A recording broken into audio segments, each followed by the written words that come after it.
insurrection, January 13th. And, he said the violence, destruction, and chaos we saw earlier was unacceptable. He said this on January 13th of 2021. It was undemocratic. It was un-American. We all should stand united in condemning the mob together. And then he said, the president bears responsibility for Wednesday's attack on Congress by mobs, rioters. He's speaking about the former president. The president strongly agrees with Kevin McCarthy on the January 6th comments and the January 13th, 2021 comments, and does not find the comments that Kevin McCarthy made then to be divisive in the least, but rather aligning with fundamental, nonpartisan, mainstream American values that we uphold the rule of law, reject political violence, and condemn violence against law enforcement. And that's what we're talking about when we're talking about protecting our democracy, when we're talking about fighting our democracy. Those were the words of Kevin McCarthy. And the president agreed with that Kevin McCarthy. He agreed with the Kevin McCarthy of January 6th. He agreed with the Kevin McCarthy of January 13th of 2021. And what we hear from him, of course, is a change of heart, and even formally punished fellow Republicans like Liz Cheney, who've had the courage to consistently tell the truth about the attack on the rule of law and the law enforcement that day, and continuing to the threat to democracy that these extreme conspiracy theories represent. That is what we're talking about. And as far as what the president is going to say tonight, we've talked about this. When he talks about the soul of the nation, this is not a topic that is new to him. If you follow him, if you followed him throughout this administration, also through the campaign, this is a topic that he has talked about for some time, since 2017. And this speech, just to give you a little bit about what the speech is going to be about, it's going to be optimistic. He will speak about how he believes we can get through this current moment, this critical moment that we are currently in. He believes this is a moment where a lot is at stake. You'll hear him talk about the core values of what is at the stake in this moment, and how he is going to continue to protect equality and democracy. He will also talk about in a very direct way about what he sees as a threat at this moment in time. Basically what Kevin McCarthy said on January 6, 2021, what Kevin McCarthy said on January 13, 2021, the threat of our democracy, that insurrection, that mob that we saw come down on the Capitol. Just two quick follow-ups on that, though. You're talking about Kevin McCarthy from that day. We've obviously seen, like you said, a pretty big change of heart from Leader McCarthy, who has since really distanced himself from any investigation into January 6th, really stood lockstep with the former president. So I guess I'm asking about, what's the president's relationship and thoughts about Kevin McCarthy today? Does he have a relationship with him? I mean, he could very easily become the next Speaker of the House. Does he talk to him? Does he view Kevin McCarthy as one of these MAGA Republicans who's a threat to democracy? Here's what I'm going to say. I've already laid out what we think about Kevin McCarthy. We're not going to go into any more specifics on that. This is what we're talking about tonight, is what the president's going to deliver to the American people, and why it is important why he sees it's important to have this conversation, why it is so important to talk about what is at stake at this moment.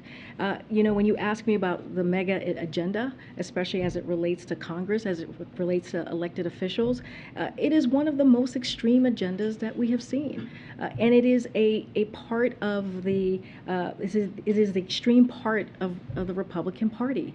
And we're talking about, they want nationwide ban on abortions. They want to give tax cut to billionaires and corporations while raising taxes on middle-class Americans. They are threatening political violence, and they are attacking our democracy.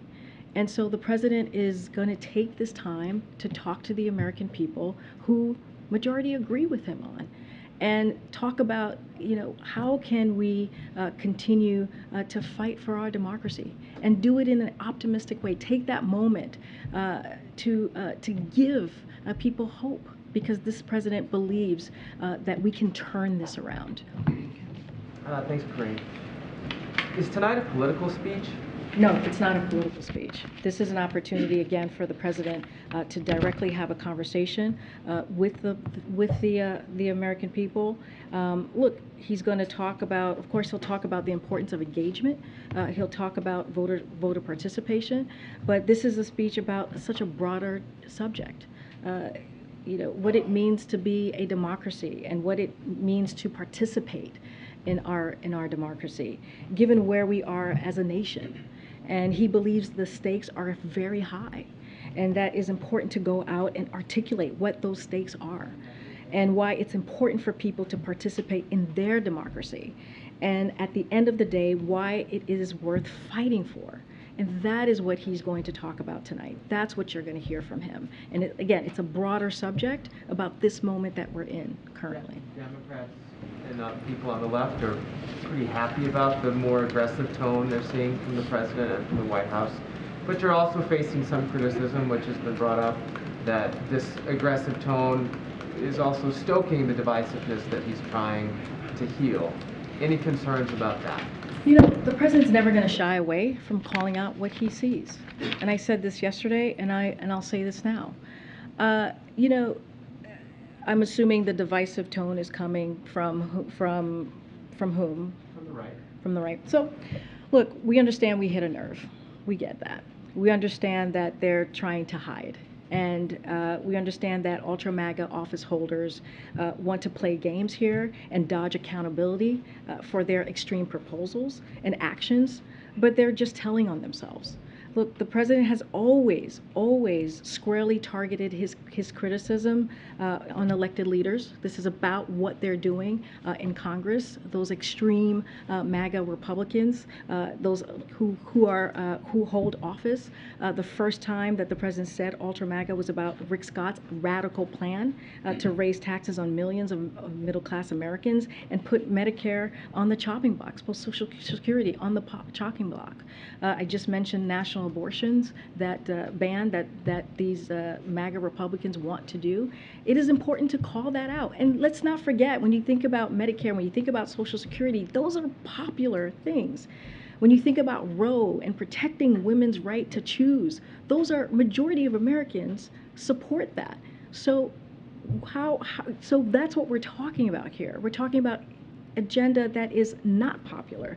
We're talking about agendas that is incredibly extreme. We're talking about an agenda that is not in line where majority of Americans are. So yeah, the president's going to talk about that, and he's not going to shy away. But again, this is going to be about a speech that will be optimistic, that will talk about participating in our democracy and how important it is to do that, and how important it is to continue to fight. Just one quick Russia question. Does the White House have any intelligence or reaction to the death of the chairman of Lukoil, the second largest oil producer in Russia? He'd been a critic, apparently died after falling out of hospital window, and was a critic of the war in Ukraine. I don't have a comment on that. We're certainly not going to get into any speculation on how he died. Okay. Thanks, Karine. Going back to Jackson, yesterday you detailed the myriad of federal funding sources that could be used to address what we're dealing with right now. Are there any concerns, however, about the difference between allocation and the money actually arriving in certain places, about the process for Jackson to access that funding once the federal government is allocated and perhaps the state is dealing with the contracts with the grant applications? So you're talking about the bipartisan infrastructure law and the American Rescue Plan. So we have put real emphasis on making it easier for state and local governments to access to federal funding. That is something that's been important in this administration to do. That's one reason we asked every state to appoint a state infrastructure coordinator to help streamline communications and information flow. And the White House Infrastructure Implementation Team has also been engaging directly with state and local governments and tribal governments to help them quickly access the necessary technical assistance and capacity to underserved communities in particular. So we have also partnered with nonprofit organizations to assist communities in assessing and deploying federal infrastructure funding, including Bloomberg, Philanthropies, Emerson Collective, Ford Foundation, and others, and so much more. Our goal is to help, again, state state, local, tribal, territorial governments navigate, access, and deploy infrastructure resources that will build a better America. This is why the president fought so hard to get this bipartisan infrastructure law, a law that is historical and will change the lives of so many Americans. So is it the view that because of what you guys have done, that Jackson has had the access or the ability to tap into the funds you've allocated to the degree they need in this moment? So again, our goal is to make it as easy as we can for state and local governments to access those funds. We have an implementation team, as I just spoke about, and we're going to continue to work with state and local governments. There's also not-for-profits on the ground and other organizations that we will work through, and our hope is to make sure that the people of Jackson have what they need. And again, we've been in constant communication these past couple of days with the mayor of Jackson, with local officials. The director of FEMA, Griswold, will be there tomorrow. So as you have seen us in times like these, when there is catastrophe, sadly, in these states, the federal government has acted quickly in order to help the people in that community, in that state. And then one more quick one, just with Jobs Day coming up, it may sound a little bit paradoxical, but stick with me here. Given the robust kind of aggressiveness of the Fed chair in Jackson Hole, is there any concern that perhaps a better than expected jobs report will create an economic response from the Fed that drives something that the White House does not want? So as you know, Phil, we don't comment on what the Fed is going to do. Part of our fighting inflation, the plan that the president has put forth, is to give them their independence to make the monetary decision to deal with inflation that we see across the country. And again, we believe like they have the best monetary plans, policies to make that happen. As it relates to the jobs report, I spoke about this a couple times already. Look, I don't want to get ahead of the numbers tomorrow. We have been very clear that we see that the economy is in transition after a historic economic growth that we saw last year, and we believe that we can continue those gains. But again, we're in a transition into a more stable and steady growth. We believe we won't see those 600,000 numbers that we have seen for some time, and that number is going to cool a little bit. You've heard us say that, and so that's our anticipation, which we think is where the economy is going. But again, we have a strong labor market, which is important. Consumer spending is up. We see business investing. All of those things are critically and important, and so we're going to look at all the economic data, but certainly I'm not going to get ahead of the jobs numbers for tomorrow. Thank you. I just want to circle back to the Afghan refugees. So, just is anything being done for Afghan allies or those who have sought to come to the United States who already filed for parole and are currently waiting in the backlog of applications? And to be clear, are there only options now, as well as anybody trying to flee Afghanistan and come to the U.S., either SIV or the refugee program? And I have a follow-up. Oh, sure. And as you know, there's the act that is in Congress that we have been really working, that the administration continues to support the passage of the Afghan Adjustment Act to provide Afghans who have come to the U.S. through Operation Allies Welcome, which is what I talked through a second ago, and a pathway to durable immigration status. So there is that pathway as well that we're going to continue to work with Congress on.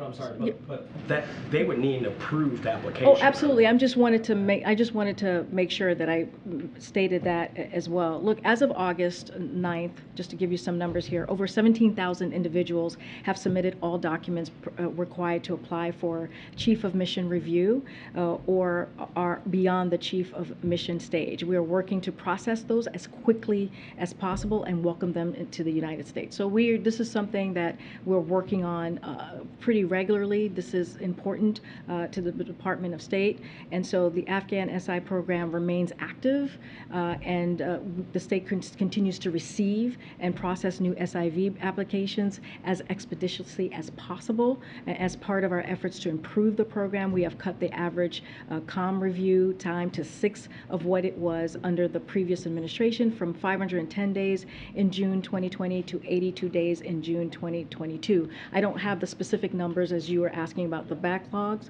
but we are quickly trying to move that forward, to move that through. And again, you know, we have welcomed nearly 90,000 Afghans into the country thus far. You just referenced, though, is the SIV application. Yes, it is. backlog. It is. So, but my question is, for those who have filed an application for parole, the Oh, program which I'm is so now sorry. pending, Yes, I hear what you're saying. will they still have a chance to get parole, or are they basically, should they ditch that, just forget about the fact that they're in that pipeline and try to refer to? That's a very good question. I would refer you to the Department of State on the parolees and where the ones who are kind of in that process and where they are going to ultimately be and what their options are. I don't have that Just specific with lastly, me. the two programs you referenced both still have years-long backlogs, even with the movements that you were just describing to increase staff. Does the Biden administration think that at this point, for somebody who's trying to flee Afghanistan and they're pursuing either SIV or the refugee program, that there's actually a realistic chance that they could make it through the pipeline within, I mean, the end of this presidential term? We're going to do everything that we can to make sure that we take care of the families, the American families that are still in Afghanistan, and also our friends and allies in Afghanistan as well. So we're going to do everything that we can to make it happen. I know Department of State has been on top of this. They have been working through this, for some time now, and so this is a priority of ours, for sure. Yeah. Thanks. If we could go back to tonight's speech, you said the president is going to speak in a direct way about what he sees as a threat. Does that include former President Trump? Will he mention the former president by name or any Republicans? So, look, I've said this before, the president's never going to shy away from talking about his predecessor. He hasn't. I'm about to answer your question, so give me a second. But it's not a speech about the former president or about a single politician or about a political party. It's about the American democracy, which is what I've been trying to lay out here. This is so much broader, so much bigger than any one party, than any one person. And it's an optimistic speech, again, about where we are as a nation and where we can go. And it's about the fundamental struggle around the globe between autocracy and democracy, and how democracy is a critical foundation for this country to move forward, and about what we can be done right now to beat back the forces that are threatening us. And so he's been working on this for a while. He's been thinking about this speech for a while. He's talked about Soul of the Nation. The first time you heard him do that was when he wrote an op-ed in The Atlantic back in August of 2017. So this is nothing new to him. He feels it is his responsibility to bring American people together and to answer a fundamental question about what kind of nation we are going to be. And that's what you're going to hear from the president tonight. Again, he's been thinking about this for some time.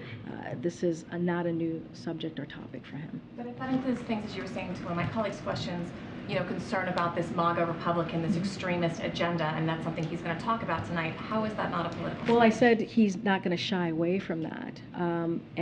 Of course he's going to talk about voter participation. Of course he's going to talk about getting Americans to get involved and participate in this effort to fight our democracy. That is something that he is certainly going to talk about. But what I'm trying to say is this is a broader speech, and you'll hear from him directly. This is not about one political party. It is not about one person in politics.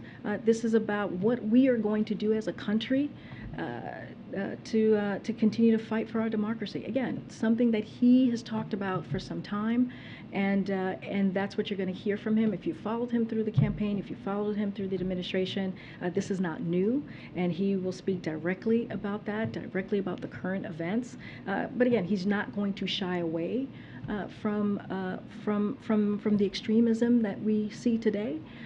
But again, there's a broader component of the speech, and you'll hear about that later this evening. Yeah. Thanks, Karine. On this Russian oil cap, the U.S. is trying to get that in place before EU sanctions go into place in December that would ban seaborne shipments of Russian oil. If the oil cap fails, what's the level of concern inside the administration that those EU sanctions can drive up the price of oil and reverse all of the gains that you all have been touting for the past few So, months? I mean, I'm not going to get into hypotheticals from here. They're going to be meeting, the G7 finance ministers meeting is happening tomorrow, so they'll have that discussion. Look, this is exactly what the president and G7 leaders have directed relevant members of their team to explore. As you know, the mechanism to set a global price cap on for Russia oil, to starve, as you know, Putin of his main source of cash and forcing down the price of Russian oil to help blunt the impact of Putin's war at the pump. They're going to meet tomorrow. As I said, the finance ministers, the G7 finance ministers meeting, and we'll see what comes out of that. Don't want to get ahead of that meeting, which is happening tomorrow. Would the U.S. consider lifting its ban on imports of Russian oil if the price is capped? I'm just not going to get ahead of a meeting that's happening tomorrow. Yeah, Tim. Yeah, thank you.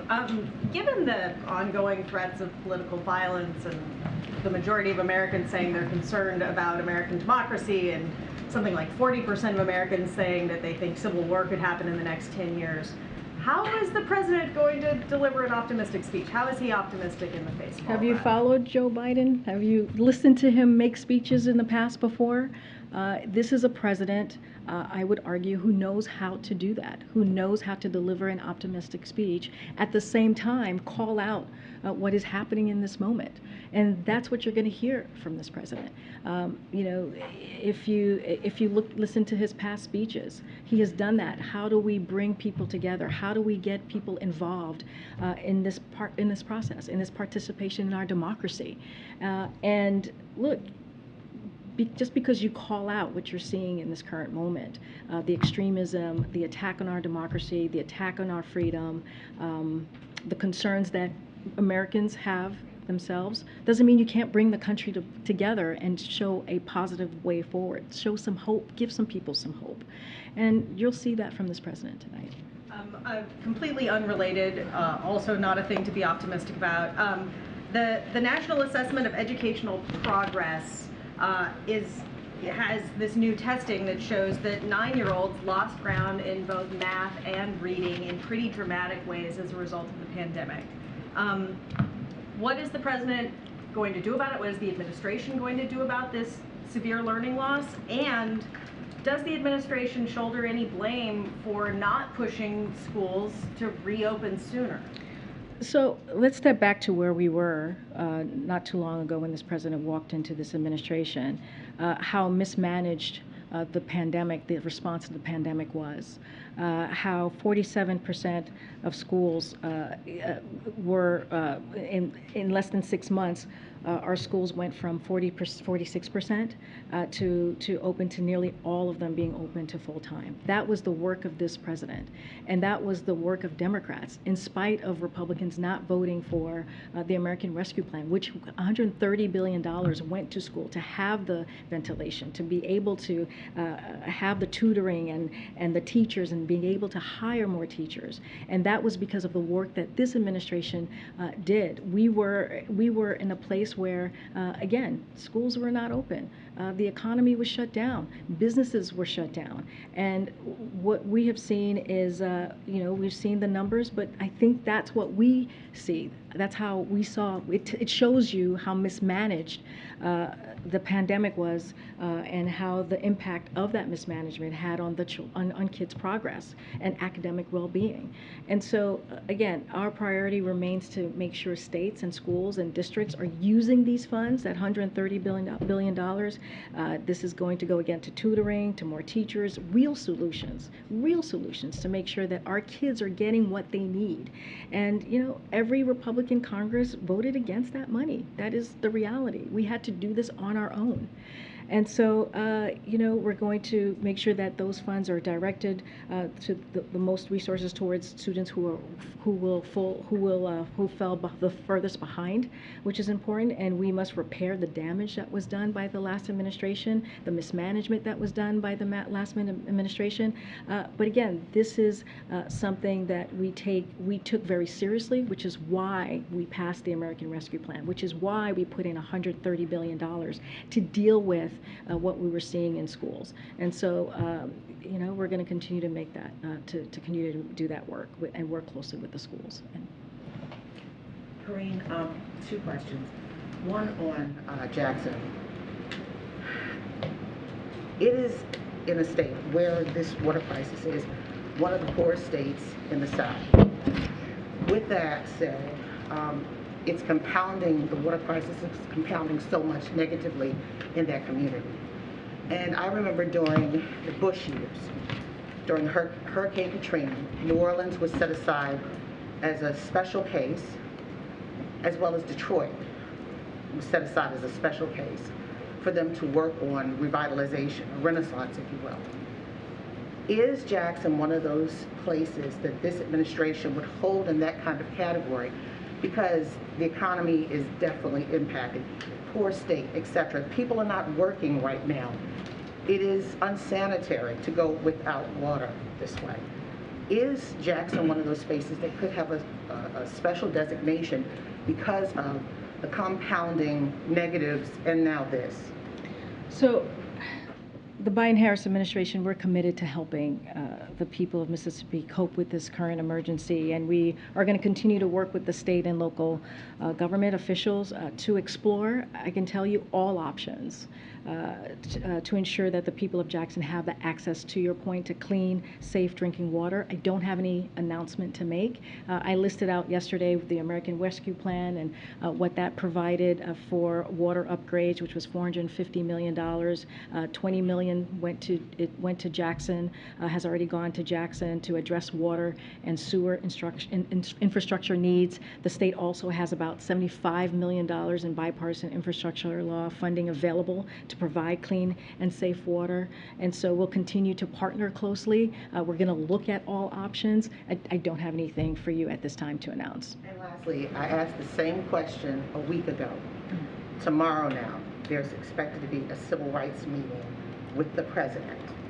What can you read out about that meeting? I'm not going to comment about any potential meeting, expected meeting. I'm just not going to comment on that. But are we in a moment where the civil rights leaders and the president have a lot to talk about? Voting rights is gone. I mean, so many different issues that impact a community that's still underserved with some of the highest numbers of negatives in almost every category. So we have been had continued conversation with civil rights members and leaders since the beginning of this administration. We value those relationships. The president has met, as you know, with civil rights leaders as president a few times, and we take, you know, we respect that relationship. We expect our conversations that we have with them, and there's always a long list of things to talk about, including voting rights and so many other issues that affect different communities. I don't have anything more to share. I don't have an agenda to share with you at this time, but that is a relationship that we have held as an important one, not just during the president's, not just during this administration as president, but during vice president and also as senator. Lastly, a couple of months ago, the Creole did a story on the president's black agenda. He carries a card in his pocket, and on that he writes things. And at some point in time, he had a list of items with the black agenda. Mm-hmm. What are some of those black agenda issues today, if you were to go to him and ask him if that's on his card? Look, when it comes to, if you look at the president's economic plan, he's been very deliberate.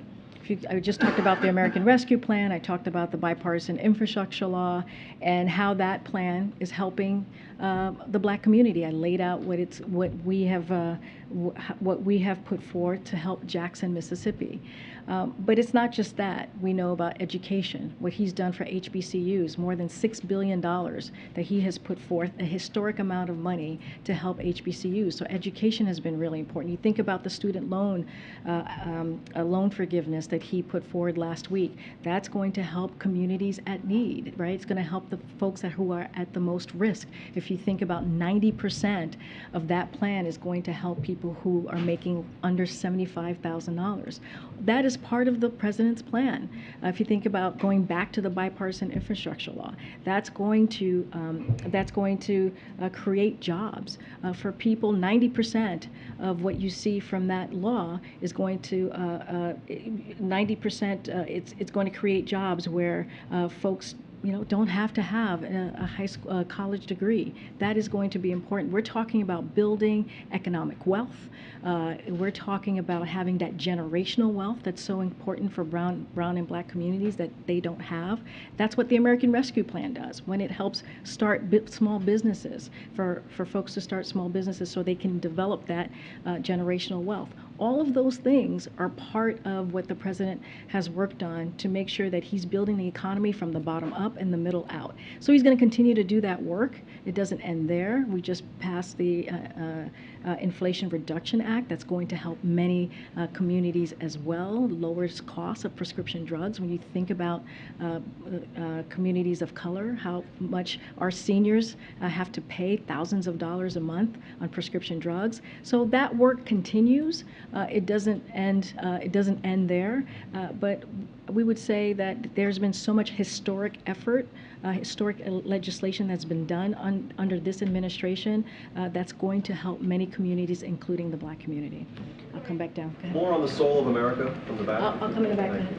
What do you think the president's message tonight is for Americans who consider themselves Republicans or may still support the former president? Is there something in the speech directed to them? Well, look, the president really does believe that that what he's going to talk about is something that many Americans are going to care about. It doesn't matter which side of the aisle that you sit at. When you think about the possibilities of our democracy, when you think about how we are going to fight to protect our rights, right, to protect our democracy. He thinks that's going to touch a lot of people. We have seen, somebody just talked about polling and how we see that many people are concerned about where our democracy is. I would argue that's probably across the board. And when we talk about the extremism, we're talking about a very small component of the American public. Right, we're talking about a very small component of MAGA Republicans in Congress. That is something that they believe, right? But we know, and the president believes, and is optimistic that there are many Americans who want to continue to make sure that we uphold our democracy, and so that is something we're going to hear some hope about the direction of America. And the future of America, building toward a more perfect union.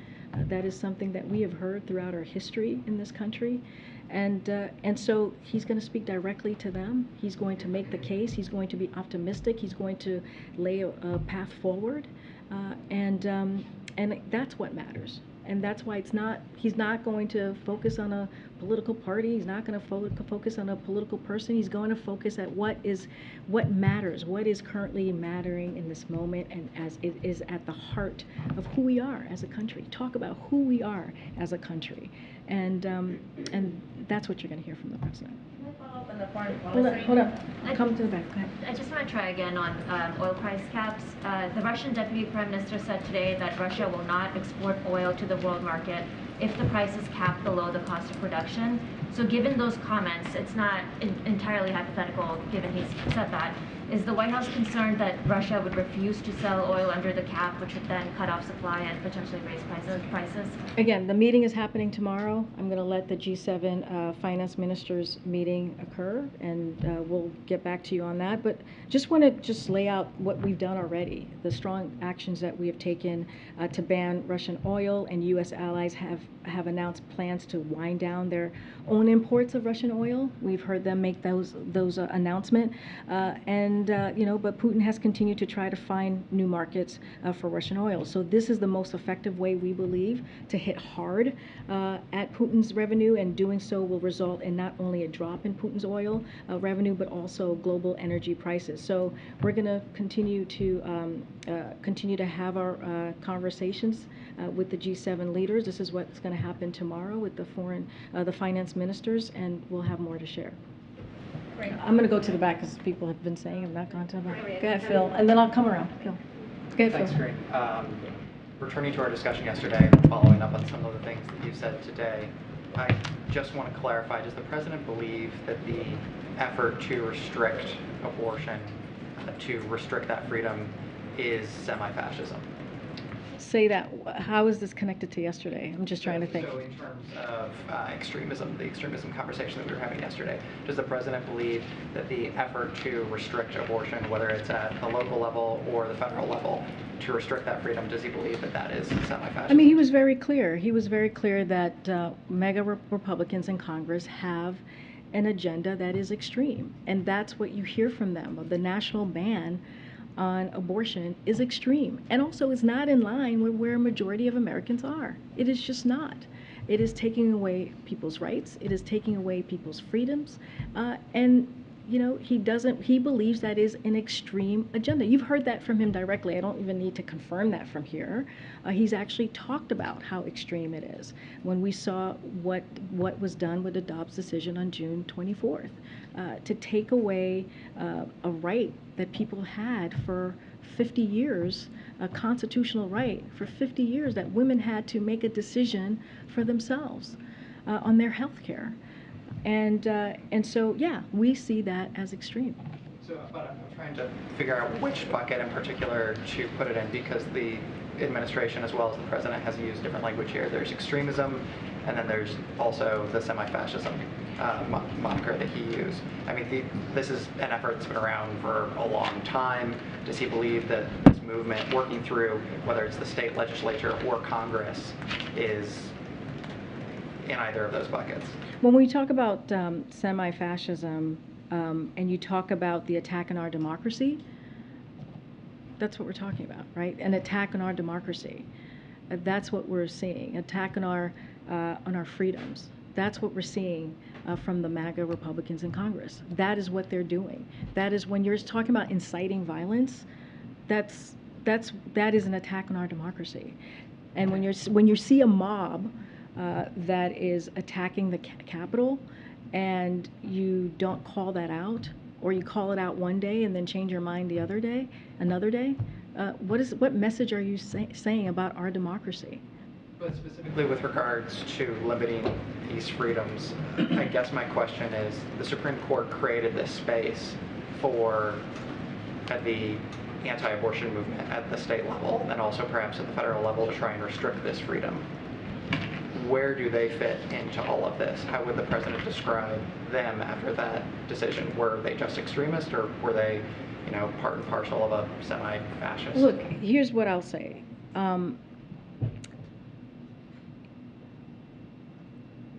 We continue to see attacks on people's fundamental rights, right, of Americans, with new abortion laws across the country.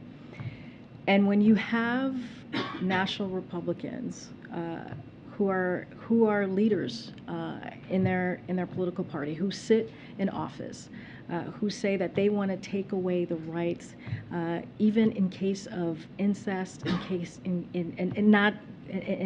of rape, and taking away a woman's right to make a decision on her body, that's extreme. And the president's going to call that out. He's going to continue to do everything that he can to make sure that we protect people's freedoms. He's going to do everything that he can to call that out. And that is important to call out. That is important to talk about. And again, we see majority of Americans who disagree. And so when you are not with where majority of Americans are, then, that is extreme. That is an extreme way of thinking. I'm not going to, that's what I have for you, Phil. I just laid out what he's going to talk about. It's not a political part. It's not about a political person. It's not about a political party. It's about where we are currently today with our democracy. Right? All right, thanks, Karine. Has the administration seen a spike in the request for COVID-free at-home tests since the deadline is tomorrow? Has there been an increase this week on the website? Yeah, there has been a significant increase this week in demand since we announced the suspension, as you know, which is happening tomorrow, of the covidtest.gov because of a lack of funding from Congress. And as we prepare ahead of the winter, we had to make some tough decisions. Look, millions of orders have been placed. This is a testament of how strong the demand of a popular program has been. Americans want ready access to tests to protect themselves and others. With more funding, we'd expeditiously resume the program. That's what we're hoping to do. And we're going to continue to work with Congress on getting that funding. But everybody who requested them this week will be able to get the order. We're going to do everything that we can to make sure that we get people their tests. And one more COVID question. With the new boosters likely rolling out next week after the FDA gave the EUA yesterday, with pharmacies now being told to retire the old boosters and now going forward only the new boosters will be given out, what happens to all of those old boosters? Can they be reused, repurposed? Can they be donated to other countries, or will they be just wasted at this point? So that's something that I can't speak from here. That's going to be something that the FDA will clearly give some guidance on. All right. I'll come back. Thank you. Going back to tonight's speech, obviously you said that the president's going to be calling out these lawmakers that are MAGA lawmakers in Congress, but you had 74 million people vote for Trump last time around. You said it's a small number that the White House believes are extremists. Can you give us an idea of ballpark? Are we talking a million of that 74 million? Are we talking about 1%, 20%? What kind of number are we talking? Well, I'm talking about specifically of MAGA office holders. That's what we're talking about. They're the ones. I'm talking specifically. I already answered this question about how we feel like we've touched a nerve, right? When folks are saying that we're trying to be divisive, or that we're talking about millions of voters. That's not what we're talking about here. We're talking about MAGA office holders who have put forth an agenda that is extreme, who have put forth an agenda that takes away people's rights, who have put forth an agenda that want to give tax cut to billionaires and corporations while raising taxes on million Americans. I just had a back and forth about how they want to do a national ban. They've called for a national ban on abortion. Those are extreme. That's an extreme agenda that is not in line where majority of Americans are. I know you're asking me about 10 millions of voters out there, but we're talking about, if you look at the items that I just listed, majority of Americans don't support what the MAGA Republicans in Congress are doing. That's a fact. That's what polling shows us.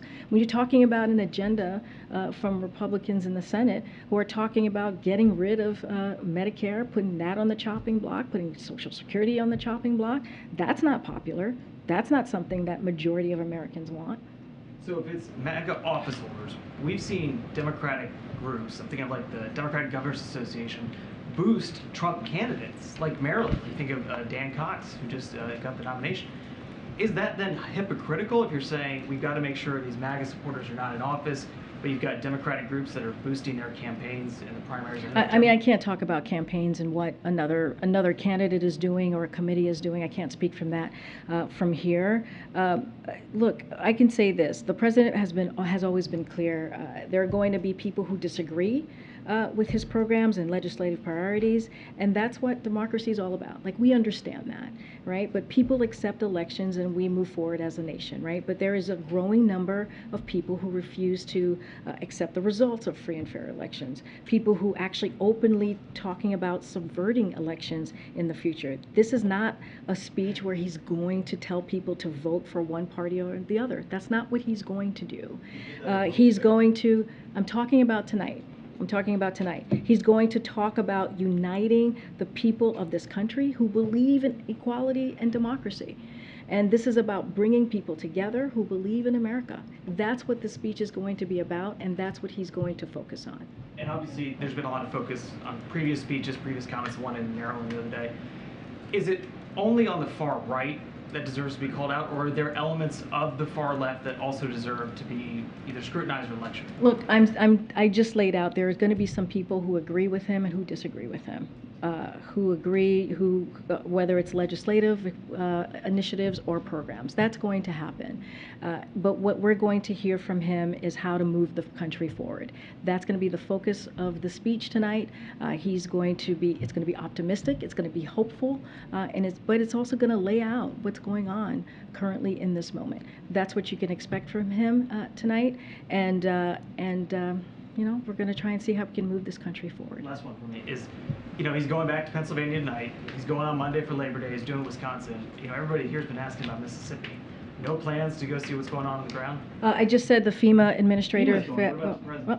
I just said the FEMA administrator is going there tomorrow. That's going to be important. She is the administrator of FEMA, one of the most important agencies as we're dealing with this catastrophe that we see in Jackson. That is not unusual. That is not new for her to be the first one on the ground to make sure to get a sense of what's happening and what is going on. We have the EPA who's also involved, the EPA agency who's also involved as well. The president's going to continue to have conversations with local governments, the local elected officials in the state, and our team is going to continue to do that. I just don't have anything else to preview, but it is not unusual, right, to have the FEMA court. She goes first and then the president. I'm not saying that. I just said I don't have anything to preview, but it's not unusual for her to go down there, as you've seen with where we have other catastrophes, sadly, across the country, and FEMA takes action and then they take the lead. Can I have a follow-up on the speech, please? Yes, go ahead. Thank you. So you mentioned autocracies and democracies will be part of the theme that the president will touch on today. Does that mean that he's returning to the kind of foreign policy theme that he's often highlighted in the beginning of his administration? Will there be a foreign policy component in the speech, and will he mention specific countries? I'm not going to get ahead of the president. I just laid out it's going to be an optimistic speech. It's going to be about where our country is currently and fighting for our democracy, how we're going to move forward, and also how Americans can also participate in making sure that we protect what's important to us as a country. But you did mention there's going to be autocracies. Yep, I said he'll talk about that, but you're asking me specific things. I'm just not going to get ahead of the president. I just laid out what he believes he wants to talk about tonight, what he believes this moment is all about. Remember, we're going to do this at Independence Hall, which is a historic place to do this speech. So this is an important moment, doing it in prime time, making sure that he connects with the American people. And again, this is something that we believe majority of Americans care about. And so you'll hear from the president tonight. Just another follow-up on Afghanistan from my colleagues. I understand the focus now is on the SID program, but just to follow up on a more brief note, I think earlier this month, I believe August 5th, you said that the withdrawal anniversary is an opportunity to honor the lives that we lost and recognize the lives that we saved, and how we are on a stronger strategic footing now that we've ended the war.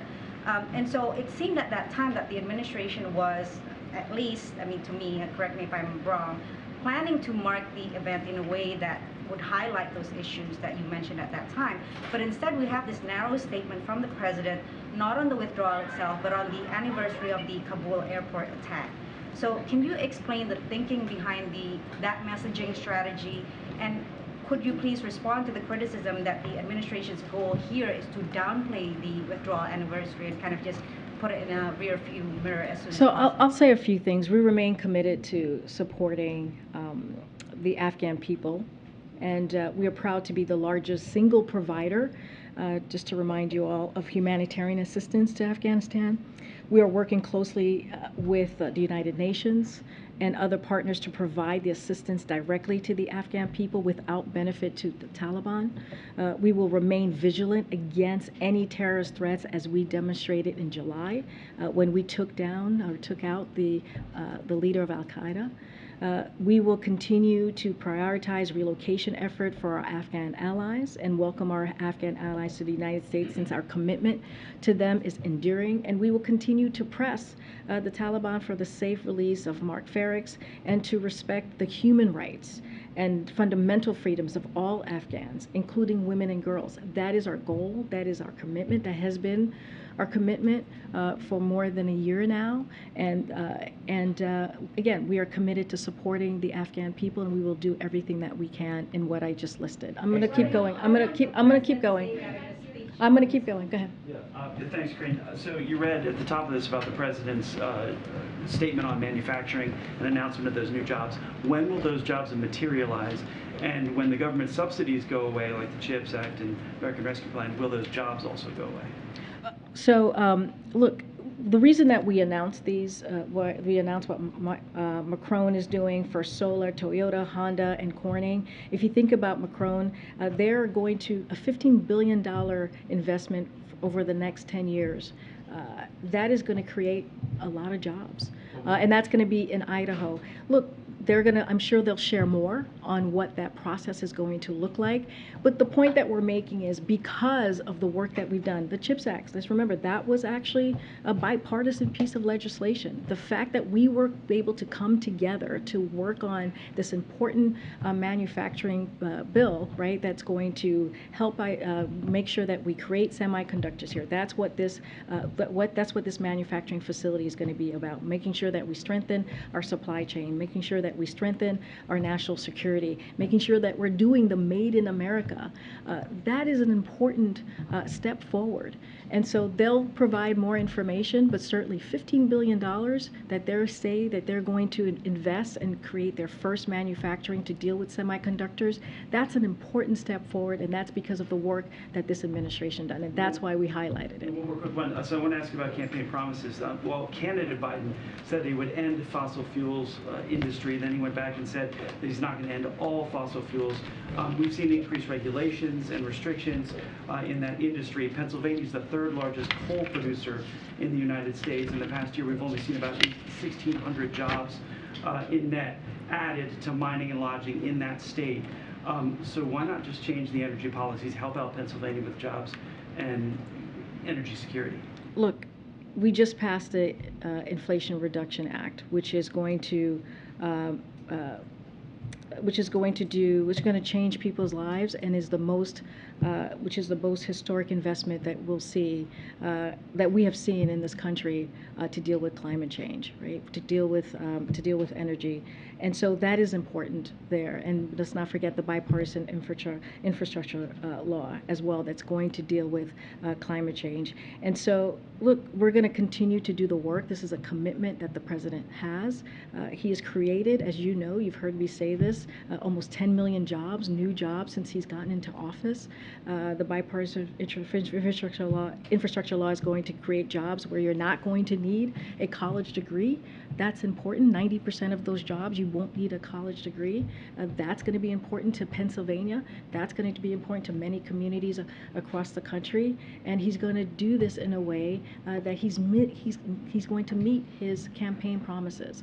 And so when it comes to the climate change and fighting climate change, when it comes to making sure that we're creating jobs, when it comes to building up the economy from the bottom up and the middle out, that's what he's committed, and that's what you see from all of the pieces of legislation that has come out of this legislation when it deals with the economy. Thanks, Karine. Okay. All right. I'll be back tomorrow, guys. Thank you. Thanks, everybody.